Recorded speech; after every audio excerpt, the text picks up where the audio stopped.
Колосова Наталья. Работаю в коммунальнике 6,5 лет.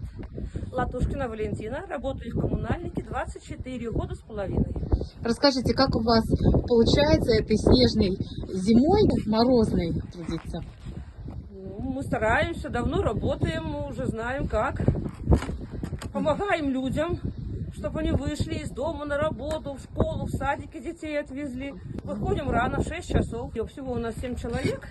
Вот у нас всего 215 подъездов, 56 домов. Сейчас какие работы выполняете? В данный момент у нас люди работают на подъездах, моют по графику и подметают. Вот, а мы на улице убираем контейнерные площадки, мусорки убираем, отбиваем по возможности. Как в такие холода согреваетесь? Когда работа нам жарко.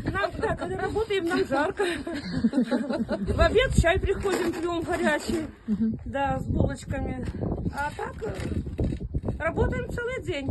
Мы не выходим греться, потому что нам жарко, нам тепло. Стараемся. Экстремальные условия этой нынешней зимой у нас и морозы, и снегопады. Но вы молодцы. Спасибо вам большое. Спасибо. Хорошо. Будем стараться Стараемся, дальше. да.